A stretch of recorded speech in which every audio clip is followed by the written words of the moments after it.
Assalamualaikum warahmatullahi wabarakatuh. Apa kabarnya hari ini, Bu? Waalaikumsalam warahmatullahi wabarakatuh. Alhamdulillah baik, Bu. Bagaimana dengan Ibu sendiri? Alhamdulillah baik, Ibu Fitri. Begini, Bu, perihal kegiatan rencana supervisi kelas, saya ingin akan berbincang-bincang dengan Ibu terlebih dahulu. Siap, Bu. Iya, oke. Dari bincang-bincang kita hari ini, apa harapan Ibu? Harapan saya nantinya akan lebih siap dalam kegiatan observasi. Untuk itu saya ingin mengetahui apa saja yang akan observasi dalam kegiatan saya nanti. Ibu Fitri, pada saat nanti saya observasi di kelas, apa materi Ibu yang akan ajarkan dan tujuan pembelajaran apa yang ingin dicapai? Materinya nanti adalah semangat kebangkitan nasional tahun 1998. Kemudian tujuan pembelajaran, setelah proses diskusi nanti, peserta didik dapat menguraikan bagaimana kondisi bangsa Indonesia sebelum tahun 1998. Ibu Fitri, apa aspek-aspek yang Ibu persiapkan dan metode apa yang Ibu akan gunakan nantinya pada saat diobservasi? Saya akan menggunakan metode diskusi. Kemudian aspeknya dengan penggunaan media pembelajaran, yang pertama itu laptop, kemudian LCD, ada LKPD juga, dan sudah tentunya saya akan persiapkan materi pembelajaran dalam bentuk PowerPoint. Ibu Fitri, kapan bisa Ibu siap untuk diobservasi di kelas sesuai dengan jadwal mengajar Ibu? Insya Allah besok saya siap. Kalau begitu Ibu Fitri, persiapkan semuanya, terutama administrasi tentang rangka pembelajarannya ya, dan kemudian tentunya lebih siap mempersiapkan diri Ibu untuk menghadapi nanti observasi. Terima kasih Ibu sudah berbincang-bincang hari ini. Insya Allah saya siap. Terima kasih Ibu. Hal pertama belajar kita di semester ini dengan membaca doa. Ibu minta tolong kepada kelas untuk menyiapkan temannya. Kelas.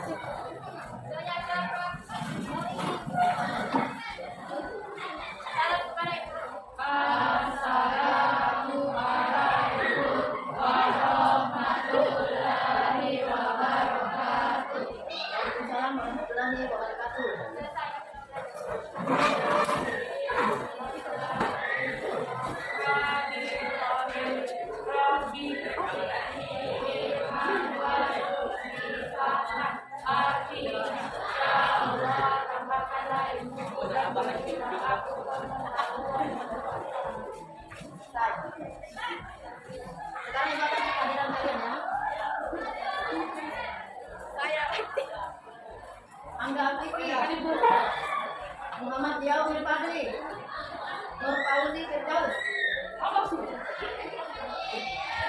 Rizky Ramadana, Andi Salika, Asri Fasih, Almira Zahra, Surasri, Putri Sabila, Nora, Rizka, Alida Nur Amalia, Suci Amelia, Paul Askia, Safira Aska, Zahra Musida, Dian Rahma Astuti, Hamka lengkap.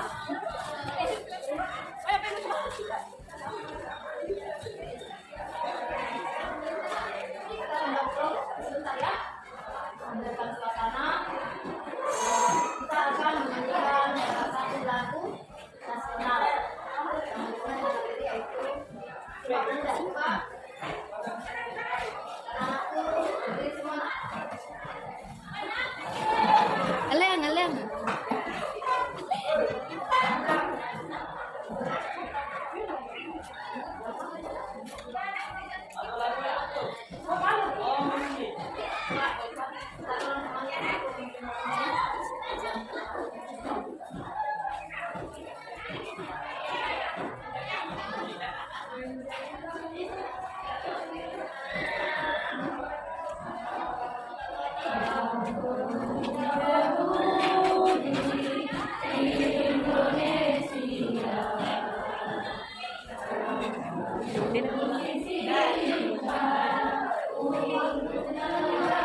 Coba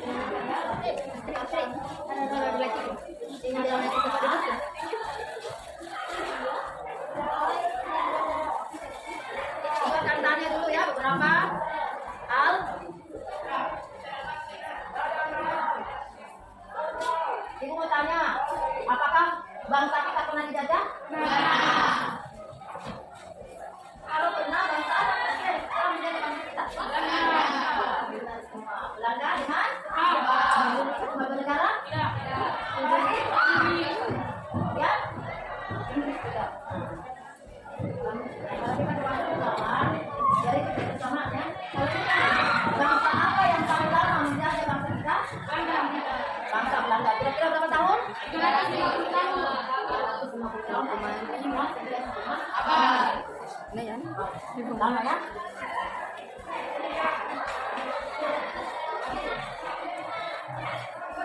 Materi yang akan kita pelajari hari ini adalah kondisi bangsa Indonesia sebelum tahun 1908 dan perintis kemerdekaan sebelum tahun 1908. Jadi ada dua tema. Ada bab ini di awal kita pada sejarah ada subtema A dan subtema B. Kita akan buka akan belajarnya. Kemudian bagaimana teknik penilaian kita? Kemudian bagaimana teknik penilaian? Untuk pertemuan pertama kita akan diskusi ya, diskusi seperti pada semester lalu. Kemudian untuk pertemuan dua kita akan melakukan semacam permainan menggunakan kartu WhatsApp. Jadi bagaimana supaya anak-anakku sekalian aktif dalam memberikan pendapat, ya. Kemudian bagaimana anak-anakku mempresentasikan sebentar hasil diskusi kita, semua penilaian untuk keterampilan. Kemudian ada penilaian sikap, ya. Kemudian pengetahuan juga ada. Oke. Nanti kita akan adakan tes di akhir.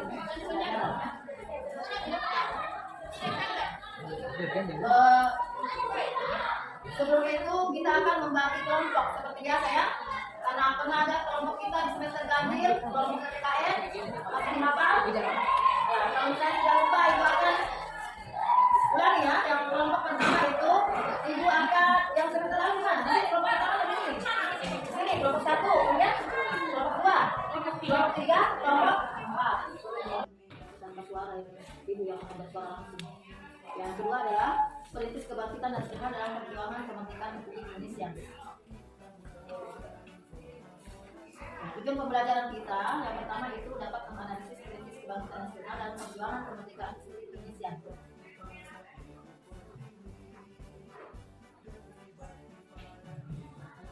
Budi Utomo adalah organisasi pertama yang bersifat nasional dan modern, yaitu organisasi dengan pengurus yang tetap, ada anggota, tujuan, dan program kerja. Nah, ini fotonya. Kalau anak-anakku belum pernah lihat, ini fotonya. Budi Utomo didirikan oleh Dr. Sutomo pada tanggal 20 Mei 1908. 20 Mei kita peringati sebagai hari kebangkitan.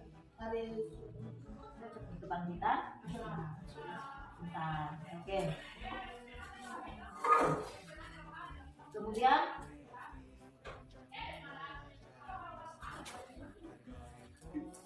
Dr. Wahidin Sudirohusodo merupakan dokter lulusan Stopia. Pada saat itu adalah sekolah kedokteran Jawa. Kemudian menyadari bagaimana terbelakang dan tertindasnya rakyat akibat penjajah Belanda. Budi Utomo sendiri berasal dari bahasa Sanskerta, yaitu budi berarti keterbukaan jiwa, pikiran, kesadaran, akal atau pengadilan, yang juga bisa berarti daya untuk membentuk dan menjunjung konsepsi dan ide-ide umum. Adapun perkataan Utomo berasal dari utama, yang dalam bahasa Sanskerta berarti tingkat pertama atau sangat baik.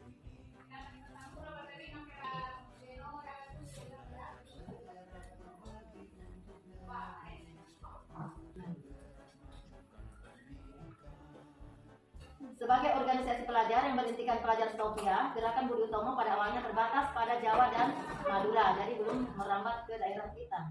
Pada saat itu masih daerah Jawa. Pada tanggal 5 Oktober, Budi Utomo mengadakan kongres pertama di Yogyakarta. Kongres menetapkan tujuan organisasi, yaitu kemajuan yang harmonis antara bangsa dan negara, terutama dalam memajukan pengajaran pengajaran itu cocok. Kemudian pertanian, maklumnya mata ibu kabur. Kemudian bersama pengaruh pergerakan Budi Utomo dalam perjuangan kemerdekaan Indonesia, maka pada tanggal 20 Mei 1948 Presiden Soekarno menetapkan hari kelahiran Budi Utomo sebagai Hari Kebangkitan Nasional. Itu yang kita peringati setiap tanggal 20 Mei. Kebangkitan Nasional adalah sesi pergerakan perjuangan bangsa Indonesia yang mulai menyadari kondisi dan potensi sebagai suatu bangsa. Kebangkitan nasional pada awalnya dilakukan oleh para pelajar, oleh karenanya kita harus meneruskan nilai-nilai kebangkitan nasional tersebut. Di antaranya kita dapat bangkit dan mengubah diri menjadi lebih baik, dengan demikian dapat memberikan rasa bangga pada keluarga, sekolah, masyarakat, bangsa, dan negara. Itu tugas siapa, nak? Tugas siapa? Tugas kita semua, terutama kalian. Tugasnya adalah belajar. Ya, setelah kita menyimak tadi yang pertama, film dokumenter mengenai bagaimana keadaan bangsa kita sebelum tahun 1908, kira-kira bagaimana? Sangat memprihatinkan. Kemudian materi yang kedua itu adalah penyebab. Ya, ini yang pertama, ini penyebab kebangkitan nasional, karena ada apa? Tokoh-tokoh kebangkitan nasional menyadari bahwa bangsa kita sangat tertindas, makanya mereka bangkit. Nah, ini yang akan kita diskusikan hari ini, ya. Untuk kedepannya, untuk nanti pertemuan berikutnya, kita akan tuangkan materi kita dalam suatu permainan lebih detailnya, ya. Kita pakai nanti buatan, tayangkan bagaimana langkah-langkahnya. Oke, ada ini LKPD.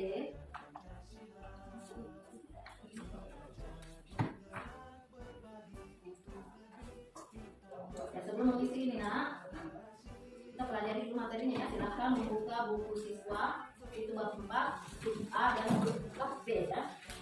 Nah, bisa baca materinya, ya. Bab 4.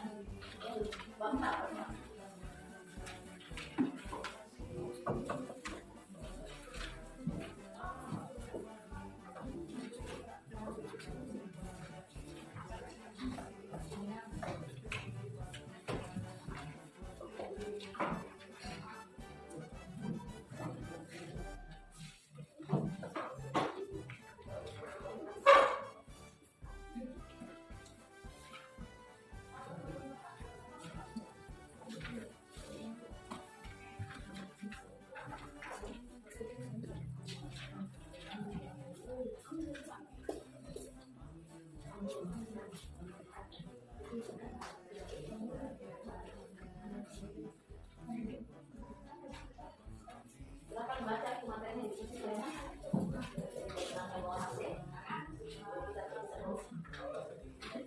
Yang ada di buku teks.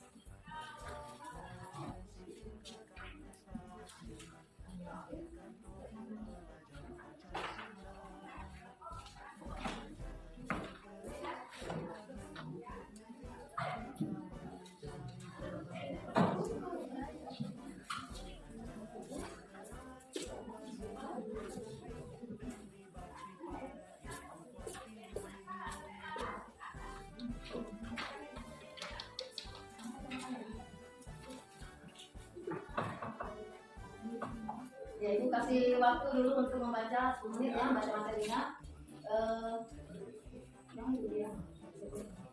Kemudian kalau sudah, kita akan mendiskusikan. Kemudian, ya, ibu kasih kesempatan. kesimpulan dari pertemuan kita pada pagi hari ini adalah A. Organisasi Budi Utomo didirikan oleh Dr. Sutomo adalah organisasi pertama yang bersifat nasional. B. Berdiri pada tanggal 20 Mei 1908 yang juga saat ini diperingati dengan Hari Kebangkitan Nasional. Budi Utomo juga yang memprakarsa proklamasi kemerdekaan Indonesia. C. Budi Utomo tidak memiliki kepentingan politik, namun didirikan dengan pendekatan kebudayaan, sosial, dan ekonomi. D. Organisasi Budi Utomo termasuk ke dalam organisasi yang bersifat modern. Alasannya karena memiliki pengurus tetap, visi misi, dan tujuan yang jelas, dan program kerja yang terencana. E. Awal berdirinya organisasi ini memang ditujukan bagi golongan yang memiliki pendidikan Jawa, namun dengan perkembangan waktu dan tujuan nasional, hal itu tidak berlaku. Sekian, Assalamualaikum warahmatullahi wabarakatuh. Waalaikumsalam warahmatullahi wabarakatuh.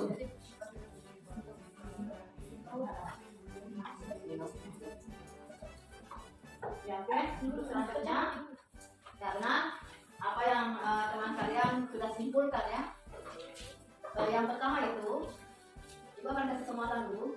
Yang pertama itu kondisi bangsa Indonesia sebelum tahun 1908 itu sangat memprihatinkan. Kenapa?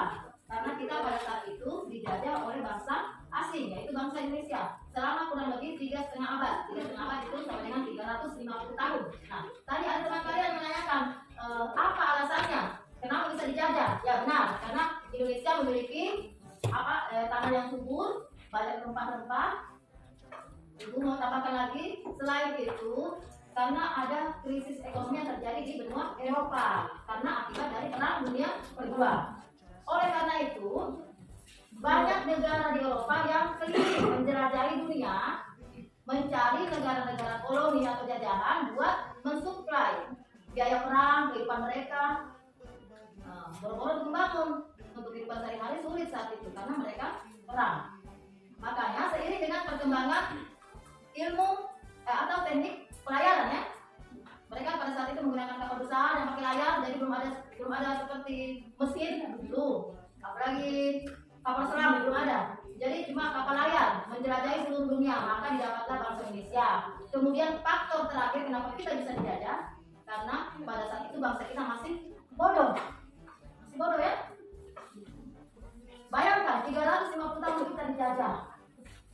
Nanti setelah ada seorang Belanda, tokoh Belanda itu yang merasa prihatin terhadap kehidupan bangsa kita, makanya dia mengusulkan bagaimana kita balas budi, maka dikenal politik balas budi. Walaupun itu cuma price saja, mereka beranak pinak di sini di Indonesia. Otomatis daripada mondar-mandir Belanda di Indonesia makan waktu banyak, sedangkan anak-anak mereka mau sekolah dan sebagainya. Dan salah satunya adalah politik itu membangun sekolah. Jadi itu bangsa Belanda dulu yang mendirikan sekolah. Walaupun tujuan mereka mungkin irigasi, pendidikan, dan transmigrasi. Irigasi buat pengairan sawah, umum, tetapi yang diairi cuma milik Belanda. Kemudian transmigrasi, perpindahan penduduk dari daerah satu ke daerah lain. Apa maksudnya? Pekerja yang murah atau gratis ini dipindahkan untuk berkebun, bertani dari daerah satu yang kurang penduduknya pindah untuk membuka lahan, semua itu untuk bangsa Belanda. Kemudian terakhir, membangun sekolah. Apa tujuan mereka sebenarnya? Untuk melahirkan tenaga terampil yang murah. Nah, mereka kira kita akan bisa terus disetir. Tidak. Nah, dari sinilah ada beberapa tokoh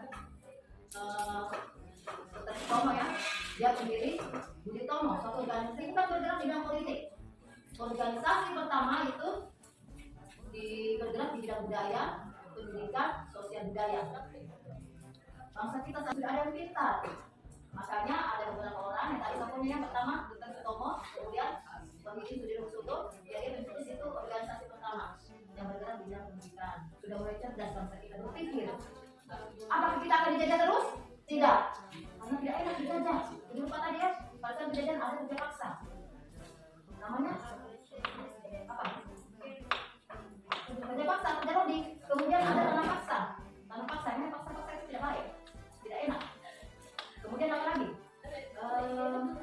Lupa lagi apa lagi satu itu ya. Politik adu domba. Ya, kenapa? Biar dulu ya pada zaman itu memang ada beberapa pahlawan seperti Pangeran Diponegoro, Sultan Hasanuddin. Bukannya tidak berjuang pada zaman itu, pada saat itu mereka berjuang, tetapi masih bersifat kedaerahan.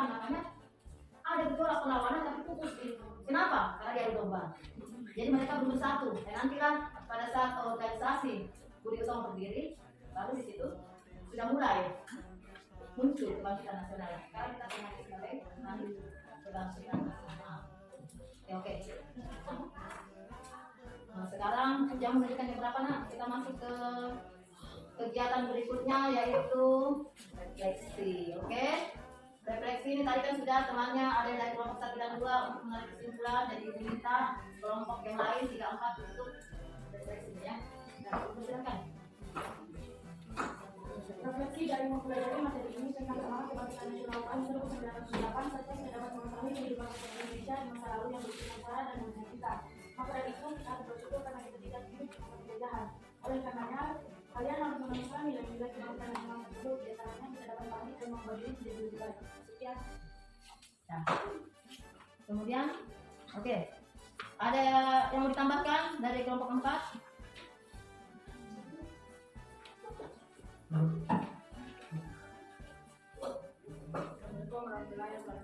Assalamualaikum warahmatullahi wabarakatuh. Saya akan mempresentasikan peran para tokoh kebangkitan nasional dalam perjuangan kemerdekaan Jati. Memiliki peranan yang sangat penting karena kebangkitan nasional menjadi awal tumbuhnya rasa nasionalisme, persatuan dan kesatuan melawan penjajah. Tanpa tokoh kebangkitan nasional, maka kebangkitan nasional itu tidak akan pernah ada dan tidak akan pernah mencapai kemerdekaan kita. Iya, terima kasih. Ya, kira-kira apa pesan moral yang dapat kita ambil dari pelajaran kita kali ini? Yang pertama, Kita dapat mengetahui ya, kita dapat mengetahui sejarah bangsa kita pada saat itu. Kemudian yang dari peran tokoh kebangkitan nasional, apa yang kita dapat? Apa yang kita dapat dari peran tokoh kebangkitan nasional? Ya, kita harus memiliki nilai persatuan. Bersatu kita teguh, berdaya kita. Oke. Untuk pertemuan berikutnya masih materi yang sama, tapi dengan penggunaan beda. Dua kali. Dulu satuannya tapi hari berikutnya. Kemudian di situ kita akan menggunakan media pembelajaran yang berbeda. Oke. Ya. Syukur alhamdulillah, Ibu. Akhiri saja pertemuan kita dengan membaca alhamdulillah dan doa.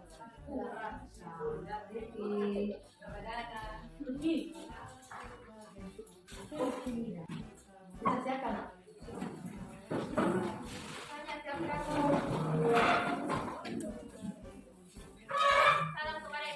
Assalamualaikum warahmatullahi wabarakatuh. Waalaikumsalam warahmatullahi wabarakatuh. Bismillahirrahmanirrahim. Alhamdulillahirabbil alamin. Arrahmanirrahim. Maliki yaumiddin. Iyyaka na'budu wa iyyaka nasta'in. Ihdinas siratal mustaqim. Siratal ladzina an'amta 'alaihim ghairil maghdubi 'alaihim waladdallin. Sekian dan terima kasih.